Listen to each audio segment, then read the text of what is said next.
Letting go, the spiritual key to manifestation alignment. Welcome, luminous souls. If you've arrived here, know that it was not by chance. The whispers of the divine, the pull of your higher self, and the currents of spiritual alignment have brought you to this space. Take a deep breath. This is your sanctuary, a safe place to pause, reflect, and realign. Together, we are going to unfold one of the most profound, yet often misunderstood, spiritual practices: letting go.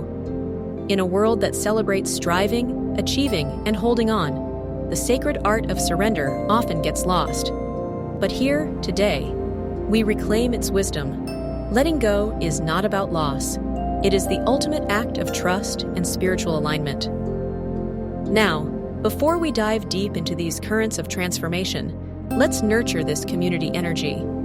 If this resonates with you, give the like button a tap. It's like sending a ripple of positive intention out into the universe. Share this with someone who needs light today, and consider subscribing to Affirmation Illuminating, your companion on this ongoing journey to spiritual wholeness. Let us begin. Dear soul, what if I told you that your natural state, your vibration, is one of abundance?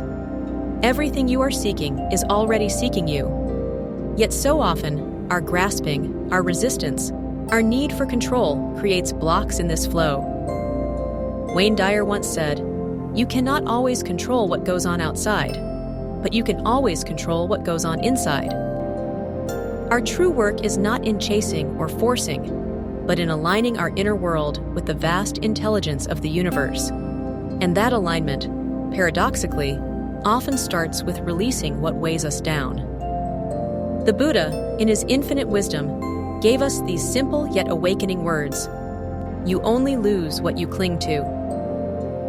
The human mind loves to clutch onto its stories, its fears, and its need for certainty, much like a child clutching a favorite toy, even when that toy no longer serves them.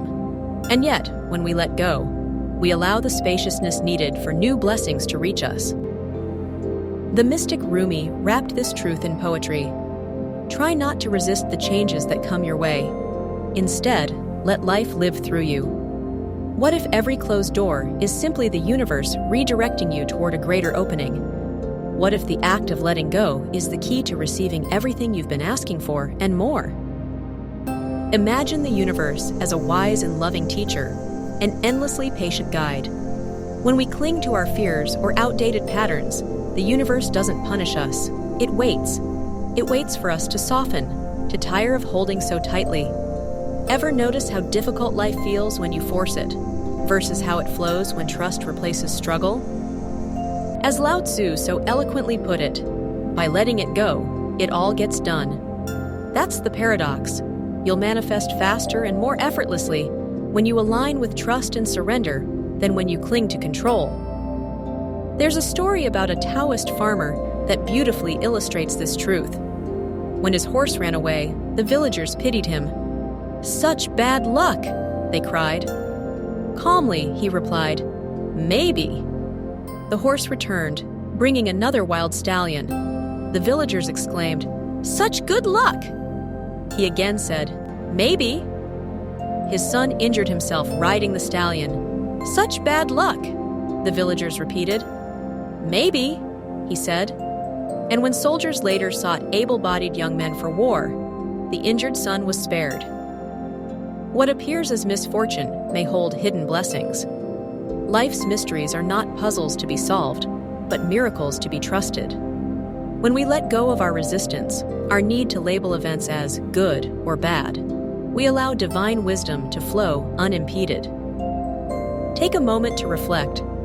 What am I holding on to that feels heavy, restrictive, or outdated? Perhaps it's fear. Maybe it's a belief that I'm not good enough, or life is hard, or things will never change. Perhaps it's an identity that you've outgrown. Eckhart Tolle reminds us that attachment to the past keeps us shackled in time.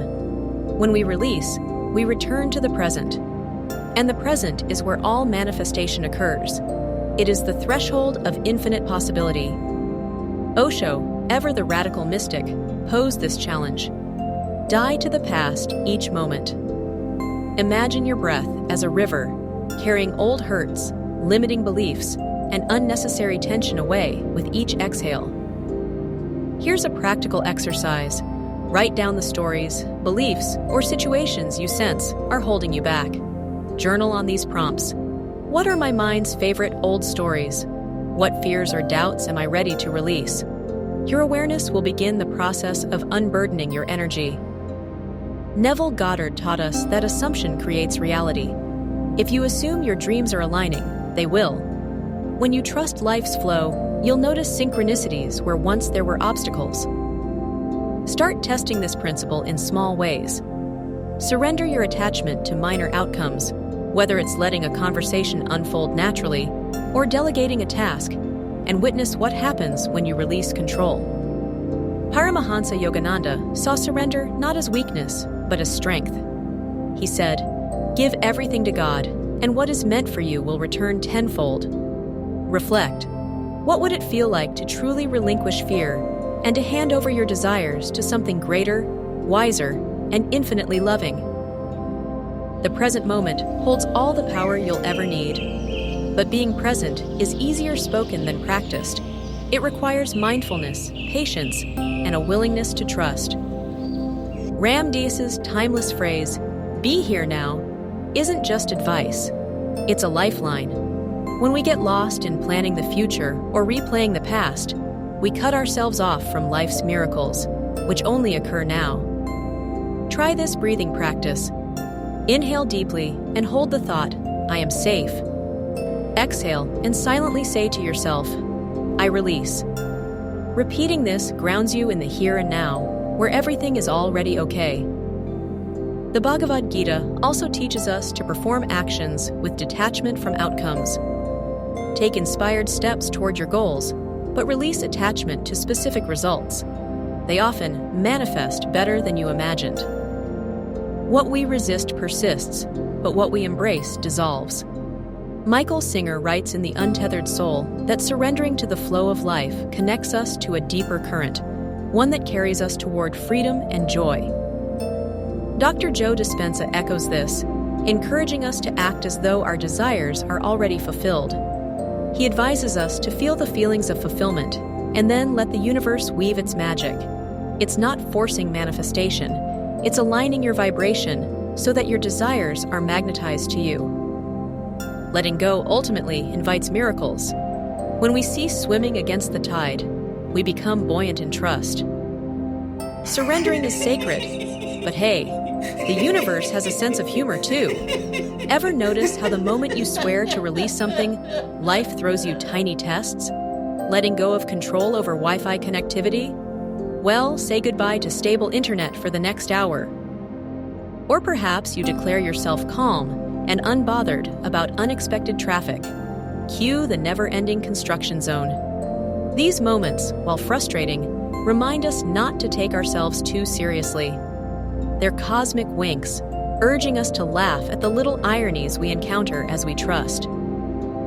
Dearest soul, your journey requires trust, self-compassion, and a willingness to release what no longer serves your highest good.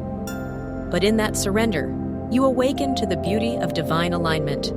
You are never alone. Spirit walks this path with you, illuminating your steps, even when the way feels uncertain. So before you leave today, hold a moment of gratitude for yourself, for this community, and for the infinite blessings quietly unfolding.